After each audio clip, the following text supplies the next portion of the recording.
Hello, everyone. Welcome once more to Disruptive Thoughts. Happy New Year to everyone out there.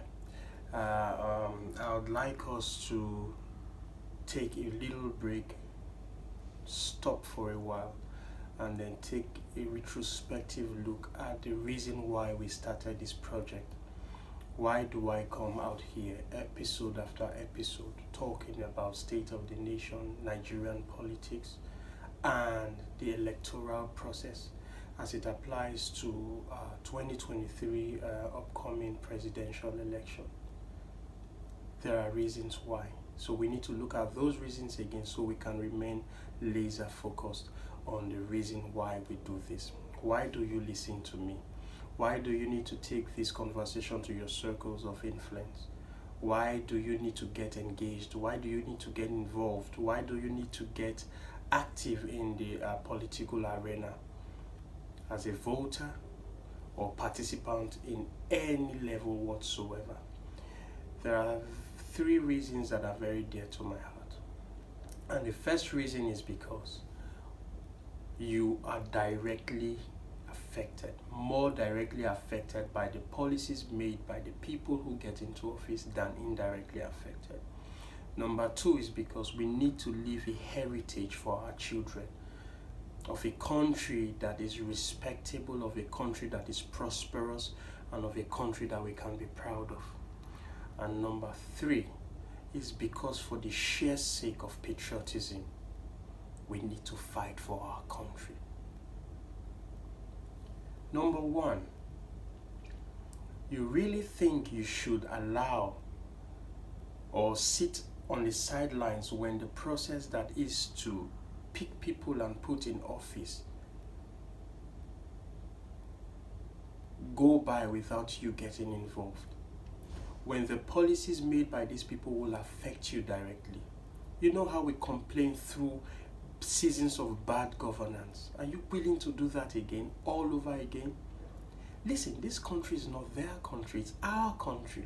We have to give it a fight. The soul of Nigeria is just vaporizing and we need to give a fight for it. Because this is the only country we have. Don't be deceived, you have no other country. And that's the truth. So, when people get elected into office and they begin to churn out policies, shouldn't you be a part of the process at least? It's your civic responsibility and duty to carry out such obligations. At least get your PVC. At least hear and analyze the candidates so you can make an informed choice. Whether you vote or you don't vote, when anybody gets into office, whatever they do will impact your life. You see, the bad roads are because of certain reasons. The poor health condition in the country are because of a certain reason. The poor academic and education in the country are because of certain reasons. And all these reasons are tied to governance and leadership. We cannot replace a bad leader or a bad team with a worse team. And we still cannot replace a bad leader or a bad team with a bad leader or a bad team. We need a breath of fresh air. We need to do it right this time.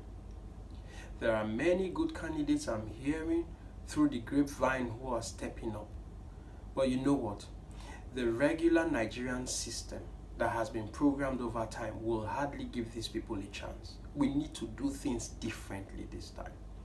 So, whatever they do will impact you. The policies that they have put out to put the naira where the naira is, they have managed the naira. How is it like?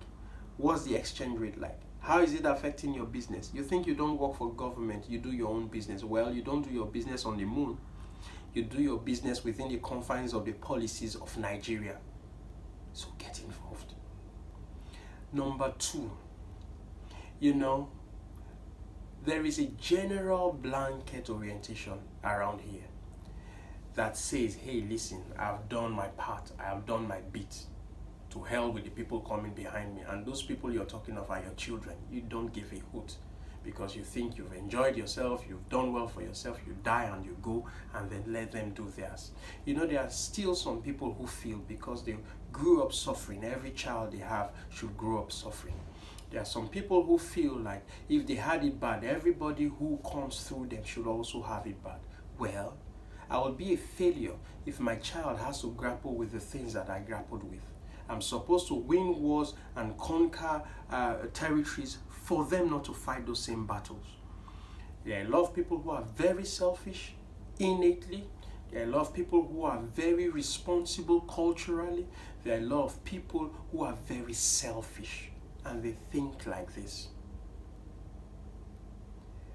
I once heard someone say, a senator was in a gathering and someone was talking about how quickly oil will run out and become irrelevant. And then he said, how long will that be? And then the guy said a certain number of years. And he quickly calculated, oh, well, by then I'll be gone. That's fine. These are the kinds of people that we have manning office. That has to change. Number 3, for the sheer sake of patriotism. I am Nigerian. If for that alone, I need to give a fight for the soul of my country, you need to give a fight for the soul of your country too. This is the least we can do. And we have to do it. People fly their flags. People are proud of where they are from. If this is our country, are we going to allow all sorts of rogue elements run the country aground and leave us with nothing? I don't think so. So for those who don't want to put up a fight, these are the reasons why. Some people are too lazy. That is not a virtue. So they don't want to do anything about it. It's none of my business. I'd rather, sit this one out. Some people are too myopic. They never see beyond their lifetimes. So they don't even see any reason why they should put up a fight for a country that might only get to recover by the time they are gone, even though it recovers on the moves that they make. Some people are just not patriotic at all. And some people are so scared. If any of these define you, I think you should work on yourself. Have a rethink. Roll up your sleeves and put up a fight for this country. Until next episode of Disruptive Thoughts, I want you to ponder on these things and begin to consider Nigeria. She's been raped. She's been battered. She's been held hostage. She needs rescuing. She's our dear country. God help us.